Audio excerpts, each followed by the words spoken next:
Hi everyone, it's Shah. The last time I talked about multiple indicator cluster survey for the research point of view. Today I'm going to show you some uh, website and then information regarding the multiple indicator cluster survey. And it's as you know that it's supported by the UNICEF, and there is a website where you can get the maximum information about this survey. So I'm on the main page of this website, and the most important thing is usually when you need a data. So we go to the survey tab, and here you can find the information about the overall data sets by the country and which survey is available.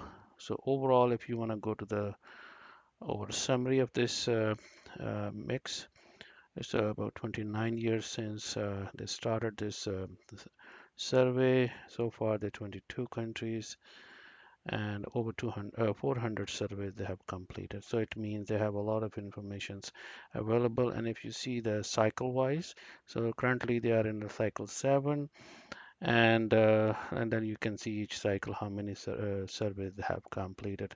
Usually these surveys are by the national level, but sometimes they are at the subnational level as well, so like provincial level. So that's include those survey number as well.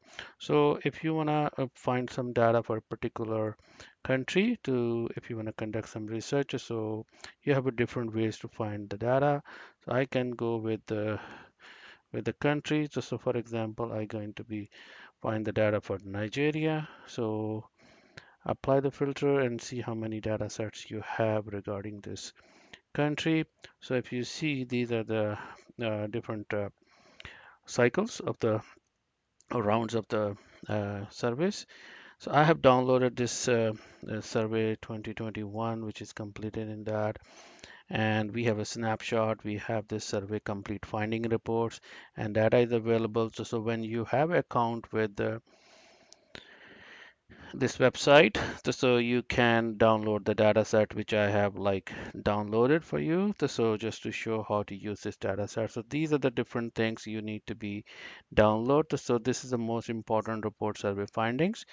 So that's is which everything they process about this report, and you need to be understand before diving into the data sets.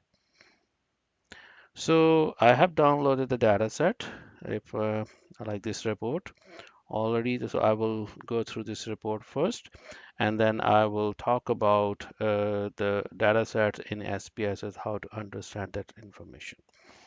So if you go to the report has a main information summary, which is if you see the summary table of survey implementation and the survey population, that is the main page which you need to be focused, and you should understand how the whole information is organized. And if you see the total is a sample framework they used based on the National Population and Housing Census, and that's a date when they conduct this survey. And these are the different questionnaires they use. So they have 5 questionnaires at this moment in this report, and this could be vary from country to country, but usually they are very standard approach they're using throughout these surveys from one country to the other and from one round to the other. So if you want to be particular indicators, so you have to be very careful which questionnaires you need to be consult. And then these are the survey sample related information, how this survey was conducted. So overall 41,000 households were sampled, and then you can see how many are, and then including different. So today we will focus on children age 5 to 17.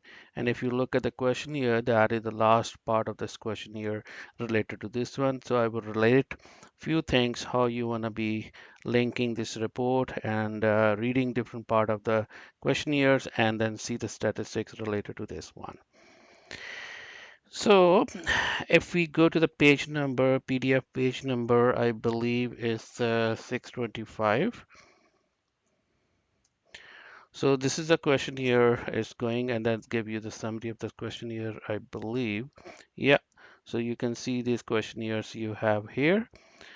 And if you go to the first question here, which is a household related questionnaire, and as you can see the questions, some yellow are basically information which is about the sample, their location, and like urban rural area, and state name and code and those kind of thing is already standardized and then using on the questionnaire. And then you have a different questions. It's a question that has a question number, which is very important you need to see because that will link with the SPSS file. So whenever you see those questionnaires numbers, that you have to be relate in the SPSS. And then you can see there's individual level information as well and other. So now we will go to the next question, which is page number 752. So which is actually child labor. So I will show you what actual the module of this questionnaire I'm talking about. So this is a questionnaire children age 5 to 17. So there is some information about the child labor of the children of this age group. So which we, if you want to be focused for the research point of view, for example, so you want to see how to consult that questionnaire. So according to this questionnaire, uh, this is a CL1. So that's the question first, and then if you see the code questionnaire number will be CL1 A, B, C, and X. So there are four questions related to child labor, and then each question has a response. Either the person, kid is involved in those activities, yes or no. So this is the way this question will be compiled. So if you want to make a decision whether overall based on these four categories, so there is a logic they provided at least one yes, then child is involved in child labor activities. If all answers are no, then it means child is not involved in a child labor activities. So this is the way this questionnaire is. You need to be first understand and look at the question number, and then before moving into the SPSS and reading the data set. So now we will see the similar information how you will read in SPSS files and relate with this questionnaire. I want to show you when you download the data. So this is mix 6 for the Nigeria, and you will see those files.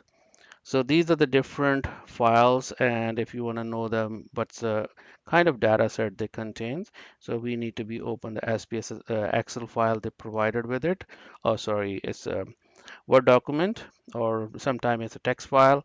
So you need to be see. So these are the information which we need to understand. HS stands for household level information, and the one information we talk about is the one children age 5 to 17. So we need to open the fs.sav file if we want to be see the child labor information over there.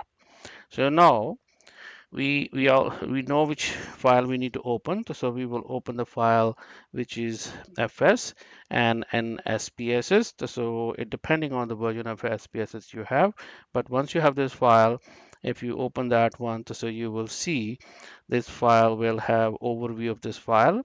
So if you see there are over 400 variables, and if you see the number of records, it's over 22,000 records in this file is.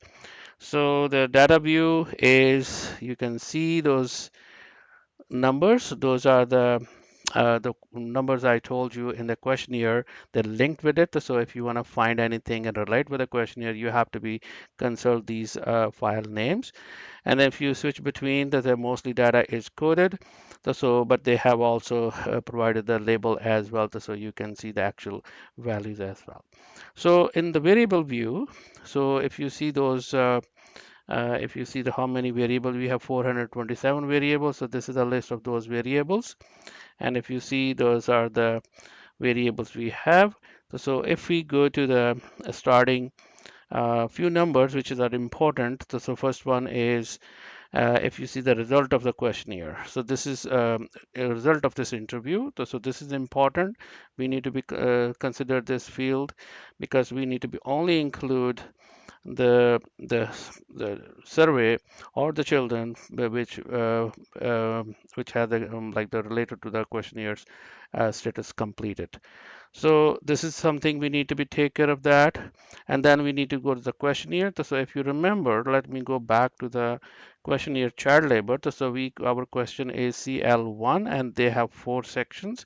Subsection of this question. So we need to be find those questions how they are look like on SPSS. So we are going to be look at this list. So CL. So in this list, all the way you see the CL, A, B, C, and X. So these are the four questions. And you can see the brief statements is given in that label. And then you know the width of this variable is all one. It means the possibility to respond this is within a single digit. So it's one used for the yes, two is no, and then if there is no response, they use the number nine. So if you relate this question again, I'm going back to the question here. So this is the way you can find this on this thing in on the questionnaire, which is related to the SPSS file you're looking at. So once you locate that variable, and now the next thing is treatment of the variables, finding those like exact number of cases you need to be included in the analysis. Those kind of things we will discuss in the next stage. First thing is which I want to be show like how to find the data sets, create your account, download the data, and the both information you need to download the report and as well as the SPSS file. And when you need to be work on the SPSS file, you need a basic understanding how to relate the questionnaire with the data sets and how you read it. Those kind of things you need to be practice, and hopefully when you have some practice, you will be ready to apply some statistical uh, options available uh, uh, in the SPSS.